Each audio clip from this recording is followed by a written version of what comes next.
Hello, and welcome to St Lawrence's this afternoon for the next in our series of Thursday meditations.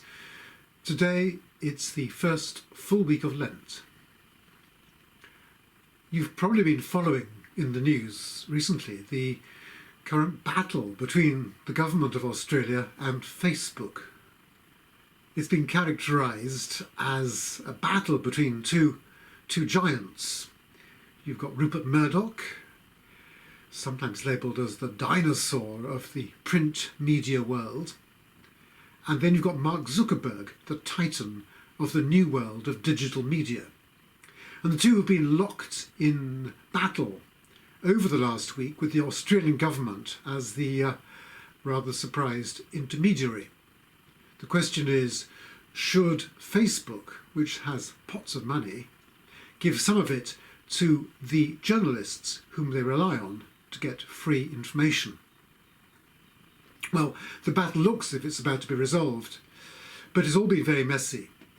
And there's been a lot of mistrust recently of Facebook and of YouTube and all the other organs of social media for disseminating disinformation, for propagating lies about coronavirus, for spreading terrorism and any number of other issues. It's a far cry from the early days of the internet. I was reminded recently of a book I read in 2005 by Thomas Friedman, The World is Flat. This is really the very beginning of the rise of social media and of the internet as we know it now. And for Friedman here, it was a thing of wonder, because the internet enabled people to make relationships with each other without any kind of mediation or authority or regulation. People could talk to each other all over the world without any difficulties, without any censorship, without anybody getting in the way. And for him this was a tremendous opportunity. He thought, and let me just read the passage here, he says, "The world of the internet is one where every human being will be free to realise his or her full potential, who then summons the courage to act on that imagination." Well, what a lot has happened since then. That kind of Garden of Eden of the internet in all its early promise, when we thought that if any people could talk to each other, they would develop empathy with each other, they'd develop sympathy, they'd come to understand each other. It would bring about world peace and harmony, where everyone was free to realise their potential. Well, what we had? First of all, we had spam, lots and lots of advertising, much of it malicious. We've had hate speech, we've had trolling, we've had terrorist marketing, we've had computer viruses spreading through the internet. We've had conspiracy theories proliferating, whether it's vaccinations against COVID or really Bill Gates trying to insert secret markers into us, through to all kinds of other nonsense, much of it potentially harmful, some of it indeed sown by hostile governments seeking to disrupt life in the West. So, what was once a kind of Garden of Eden has now turned into a kind of snake pit. And slowly the regulators are moving in. Slowly the walls around the garden are being built up, just as they have been in every other area of human life, seeking to contain the possibilities for things going wrong.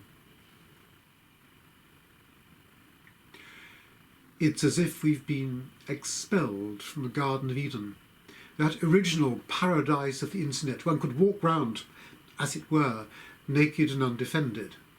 Very rapidly, that turned into a kind of nightmare. And so now, with our virus protection programmes and constant injunctions to be careful of online banking, all the other scams with which we're daily surrounded, we realise that actually it's not what originally we hoped it might have been. It's become, dare one say it, a true reflection of what it means to be a human being. Because in this case, we can't accuse the dark side of the internet as being imposed upon us by some evil force. It's come from within ourselves. The internet holds up to humanity a picture of itself. On the one hand, people beavering away, doing good, altruistically spending hours and hours online, supporting those who need, creating free music, creating free writing for people to read, giving people free advice, working together to create free software for the benefit of humanity. And on the other hand, you've got people working away to achieve the exact opposite. People pursuing a love of power. People planting false information simply for the perverse delight in watching it spread. If you're being cynical, I suppose, you could say what the internet reveals is perhaps there are two sorts of human beings. There are those who love power, and there are those who believe in the power of love. And yet that's not true either, because what it also reveals is that we all have both in us. Humanity can't simply be divided into good and evil, those on the side of light and those on the side of dark, because we are all implicated one way or another. It's a reflection to us of who we really are. Well, for Christians there is a traditional answer, I suppose, which involves dividing the world up into the saved and the non-saved, into the good and the bad, into those who will be rewarded by God and those who will be punished. This is a very traditional way of dealing with the problem of evil. Yet, tempting as it is to divide the world into two, and obviously firmly to place ourselves on the side of light, it's altogether unrealistic. It's tempting to imagine there might be parts of the world, or parts of the web even, where those of us who are Christians might walk in safety, and where evildoers and wicked people would be banished. A kind of Disney World situation where only good and altruistic people are allowed in and the others are kept out. One view of the Christian church is the church is a place where only good things happen. Sadly, as we know all too well from recent media stories, this is absolutely not the case. The church has been responsible for any amount of abuse and corruption over the years. Not even the church, sadly, is a place where only good reigns. Even in that particular Garden of Eden, even there, the serpent lives.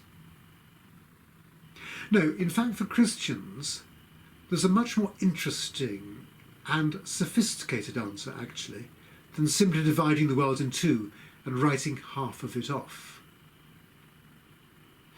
It relates, I think, to developments which are perfectly obvious every time you watch the news. The news concentrates, nowadays, not so much on right and wrong, as on people's bodily feelings. You could say that whenever there's a news item, the reporter or the journalist almost always finds someone who's been affected by whatever it is they're reporting and asks them how they feel about it, how it makes them feel, how are they suffering, how has it made their life better. And the person they interview, normally a very ordinary person, could be any of us, responds expressing their joy or their sadness or their pain or their newfound hope, depending upon what the news item is. But almost always it's the human reaction, it's the embodied reaction of embodied human beings that catch the interest of the reporter, because she or he knows that's what will catch our interest as viewers. What we're really interested in is, how will this item of news make other people feel? How would it make me feel? And that's what captures my attention. And so over the last 100 years, I think it's fair to say, ever since perhaps the end of the First World War, attention has shifted really from absolute rights and absolute wrongs to a sense of the body being in pain and how best to alleviate that. The body in pain has become central, really, to the way that we assess moral situations, to the way that we assess what's going on in our world. How much pain will this cause, and to how many people? Or alternatively, how many people will this set free and liberate and give cause for rejoicing? Because journalists also love rejoicing crowds, celebrating when a dictator has fallen or a statue has been torn down. That also is attractive and catches the eye. The body in pain, the body in joy. These are the things which seem most attractive at the moment. For Christians, this is, you might say, a great leap forward. For Christianity is the religion par excellence of embodied humanity. Christianity, after all, is all about flesh. Our key belief is that in Jesus, God, becoming a human being, took on human flesh, thus making human flesh a vehicle for God to reveal himself to human beings, both in the flesh, obviously, of his Son Jesus Christ, but also in our own flesh. We too are enfleshed. We too suffer as Jesus did. We too rejoice as Jesus did. And so, in our own flesh, we also are able to experience the presence of God. And flesh, of course, is the place of love. Without flesh, we couldn't know physical love. We could have spiritual love, I suppose, whatever that is. But most of us learn love through our flesh. And so, God, becoming a human being, becoming enfleshed, teaches us the way of love despite the pain and the suffering that flesh is heir to. And so we have been expelled, certainly, from the Garden of Eden. Sadly, whether it's the Garden of Eden of the early days of the internet, or whatever kind of Garden of Eden takes our imagination, wherever we go, the serpent comes with us.